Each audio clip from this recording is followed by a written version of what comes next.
नमस्कार दोस्तों, एक बार फिर से आप सभी का आपके अपने चैनल विकास ई न्यूज़ पर बहुत बहुत स्वागत है।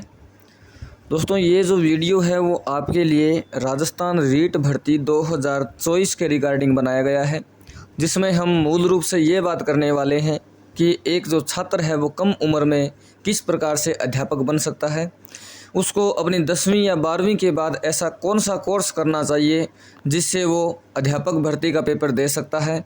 और ये जिस स्टेट की हम बात कर रहे हैं वो मैंने ऊपर थंबनेल में लिख दिया है, राजस्थान की हम बात कर रहे हैं। तो राजस्थान में आपको किस प्रकार से अपनी पढ़ाई करनी है, कम उम्र में अध्यापक बनने के लिए क्या आपके पास योग्यता होनी चाहिए, किस क्लास तक के या किस कक्षा तक के आप अध्यापक बनेंगे, वो सारी बातें आपको इस वीडियो में जानने को मिलेगी। और साथ में ये भी जानने को मिलेगा कि आगे जो 2024 में रीट की भर्ती आएगी या 2025 में जो भर्ती आएगी वो लगभग कितने पदों पर होगी और कब तक आ सकती है। पूरी इस वीडियो में हम बात करेंगे। वीडियो कंप्लीट देखना है, कहीं पर भी स्किप नहीं करना है। सबसे पहले यदि आपने चैनल को सब्सक्राइब नहीं किया, सब्सक्राइब कर दीजिए, बेल आइकन को प्रेस कर दीजिए और वीडियो को छोटा सा एक लाइक ज़रूर कर दीजिए। अभी हाल ही में जो 2023 या 2022 में जो रीट की भर्ती हुई थी, जिसका 23 में भी परिणाम जारी हो रहा है, काफ़ी अभ्यर्थियों को या काफ़ी परीक्षार्थियों को उसमें निराशा देखने को मिली है। लेकिन उससे भी ज़्यादा अभ्यर्थियों में खुशी भी इस बात की है कि बहुत ज़्यादा अभ्यर्थियों का कम उम्र में उसमें चयन हो गया है रीट में।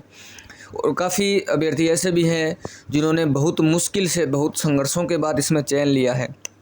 और कुछ अभ्यर्थी आपको ऐसे भी देखने को मिलेंगे जिनकी मात्र उम्र जो है वो 21 साल या फिर 22 साल की उम्र है और वो एक सरकारी टीचर बन चुके हैं। सरकार के ख़जाने में उनका सिर हो चुका है, या फिर कहें कि सरकार के ख़जाने में उनका हिस्सा बन चुका है।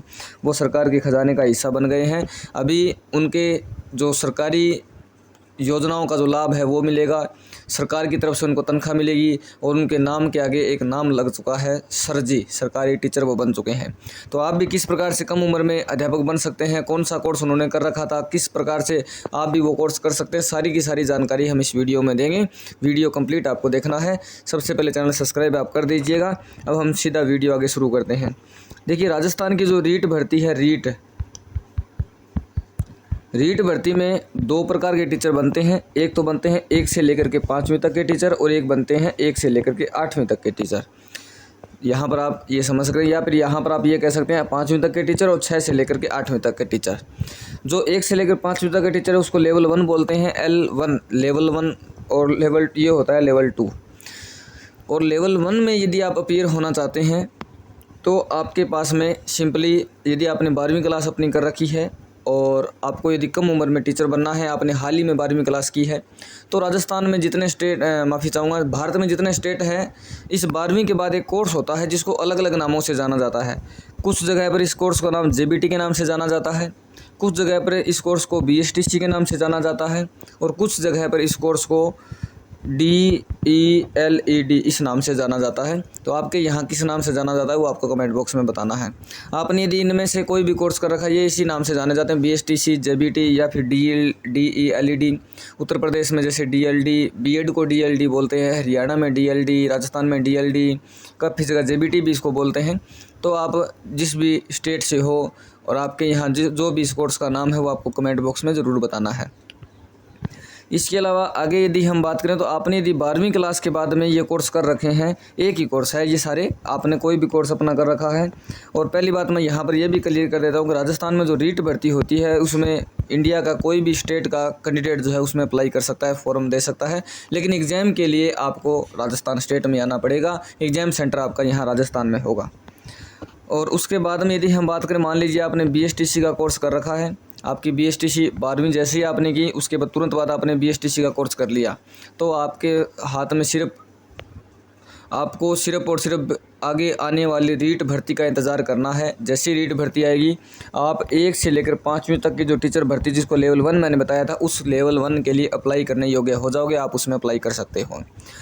दूसरा, यदि आपने 12वीं कर रखा है, 12वीं के साथ में आपने BSTC भी कर लिया या फिर DLD, JBT जो भी मैंने बताया वो कोर्स आपने कर लिया, और उसके साथ में आपने ग्रेजुएशन भी अपने साथ में नॉन कॉलेज चला रखी थी, या फिर मान लीजिए आपने अपना कोर्स करने के साथ साथ में आपने जैसे ही आपका कोर्स कंप्लीट हो उसको तुरंत बाद में आपने ग्रेजुएशन कर लिया, फिर BSTC या JBT जो कोर्स आपका है उससे पहले आपने ग्रेजुएशन कर रखी है। कहने का मतलब ये कि BSTC के साथ मेरी ग्रेजुएशन भी आपकी कंप्लीट है, तो आप लेवल 1 और लेवल 2 दोनों अप्लाई कर सकते हो, जिसमें दोनों के दोनों अलग अलग पेपर होते हैं, दोनों आपको अलग अलग पेपर देने हैं। और रीट भर्ती में अभी फ़िलहाल जो है वो 2 एग्ज़ाम होते हैं। रीट भर्ती में 2 पेपर होते हैं। एक तो होता है प्री पेपर, पहला जो पेपर होता है वो प्री पेपर होता है। यदि उसको आपने एक बार पास कर लिया तो आपको जीवन में कभी भी उस प्री पेपर में नहीं बैठना, एक बार ही आपको पास करना होता है। फिर होता है मेन पेपर। इस मेन पेपर में जितना ज़्यादा आपका स्कोर होगा, कट ऑफ को जितना ज़्यादा आप क्लियर करोगे उतना ही आपके लिए बेनिफिशियल या बेनिफिट होगा, और आप जितना जल्दी इसमें स्कोर जितना ज़्यादा स्कोर करोगे उतना ही आपके अध्यापक बनने के चांस बढ़ जाएंगे। बस यही पेपर आपको पास करना है। रीट भर्ती फिर कभी भी जब आएगी तो आपको ये पेपर नहीं देना, सिर्फ और सिर्फ यही पेपर आपको पास करना है। इसके बाद यदि हम बात करें लेवल 2 की, अब ऐसा नहीं है कि जिसने BSTC कर रखा है, ग्रेजुएशन कर रखी है, वही लेवल 2 दे सकता है। लेवल 2 के बारे में थोड़ी सी मैं जानकारी और दे देता हूँ। आपने 12वीं अपना कर लिया, आपने अपना ग्रेजुएशन कंप्लीट कर लिया, और ग्रेजुएशन के बाद में आपने यदि अपनी बीएड की जो पढ़ाई है, बीएड उसको यदि आपने कंप्लीट कर रखा है, काफ़ी जगह बीएड को DLED भी बोलते हैं, जैसे अभी मैंने बताया था। मेरे हिसाब से जहाँ तक मेरा मानना है, इस बीएड की मान्यता को यूपी जो स्टेट है, यूपी में शायद DLD बोला जाता है, जहाँ तक मुझे याद आ रहा है। बाकी कोई गलती हो तो आप मुझे कमेंट बॉक्स में बता देना, क्योंकि वो ग्रेजुएशन के बाद होता है इसलिए DLD बोलते हैं। 12वीं के तुरंत बाद जो होता है वो BSTC के लेवल पर होता है। तो ग्रेजुएशन के बाद आपने बीएड यदि कर लिया है तो आप डायरेक्ट लेवल 2 में सीधा का सीधा आप वहाँ पर अप्लाई कर सकते हो। रीट लेवल 2 के लिए यदि आपने बीएड अपना कंप्लीट कर रखा है ग्रेजुएशन के बाद में, तो आप लेवल 2 के लिए अप्लाई कर सकते हो। सैलरी भी कम नहीं है, सैलरी भी अच्छी खासी इसमें है। मैं आपको नेक्स्ट वीडियो में सैलरी स्लिप का वीडियो लेकर के आऊँगा। और अभी जो पीछे भर्ती हुई है रीट की, लगभग उसमें 30,000 से ऊपर ही पद थे। 32,000 33,000 यहाँ तक उसमें पद थे रीट भर्ती 2023 में, और बहुत ज़्यादा अभ्यर्थियों को उसमें सफलता मिली है। आपने अपने आसपास में देखा होगा, कम उम्र के बच्चे अध्यापक उसमें बने हैं, क्योंकि उन्होंने 12वीं के बाद में सही रास्ता चुना था, और वो सही रास्ता था उनका BSTC का या JBT या DLD, जो भी मैंने कोर्स नाम बताया है। उस कोर्स को चुनने का उनका बहुत ही अच्छा रास्ता था, और जैसे ही उनका कोर्स कंप्लीट हो तुरंत के तुरंत उनकी रीट भर्ती आ गई। रीट भर्ती आते ही वो सरकारी अध्यापक उनके नाम से पहले लग चुका है। और यदि आपने भी अभी फ़िलहाल 12वीं की है तो आपको मैंने रास्ता बता दिया है। रीट भर्ती में उपस्थित होने के लिए ग्रेजुएशन के साथ बीएड कर सकते हैं, या ग्रेजुएशन के साथ आपने BSTC कर सकते हैं, या तुरंत 12वीं के बाद आप BSTC कर सकते हैं और आने वाली रीट भर्ती का इंतज़ार कर सकते हैं। रीट भर्ती अभी जो है 2024 में चुनाव होंगे, और चुनाव के बाद हो सकता है सरकार को थोड़ा बहुत अपने काम वगैरह संभालने में समय लगे। लेकिन अगर 2024 में रीट भर्ती आपकी नहीं आती है तो 2025 में आपकी रीट भर्ती एकदम 100% श्योर है, क्योंकि अभी भी 2023 में ये भर्ती कंप्लीट हो रही है। काफ़ी सब्जेक्ट्स के रिजल्ट अभी बाकी है, पेंडिंग है, वो आ रहे हैं, और जैसे जैसे रिजल्ट आ रहे हैं तुरंत के तुरंत उनको जिला आवंटन करके रोज जो ड्यूटी है उनको वो दी जा रही है। मेरे काफ़ी ज़्यादा साथी अभ्यर्थी हैं, वो भी इसमें रीट में चयनित हुए हैं, और उन्होंने भी अपनी ड्यूटी वगैरह ज्वाइन कर ली है। तो 2025 में या 24 के लास्ट तक आपकी भर्ती एकदम कन्फर्म है। मतलब कि यदि आप अब 12वीं आपकी इस वर्ष कंप्लीट हुई है, आपने यदि अपना BSTC या वो JBT वाला कोर्स शुरू कर दिया है, तो 2 साल का आपका कोर्स होगा। इतने में सरकार दोबारा चुनाव वगैरह होने के बाद में दोबारा आपको भर्ती देखने को मिल जाएगी। तो ये है पूरी प्रोसेस। बाकी किसी का डाउट आपके मन में हो, कोई बात आपको पूछनी हो तो कमेंट बॉक्स में पूछ सकते हो। मिलते हैं नेक्स्ट वीडियो में। जो भी आपको पूछना हो कमेंट बॉक्स में कमेंट लिखें। मिलते हैं नेक्स्ट वीडियो में। Thank you.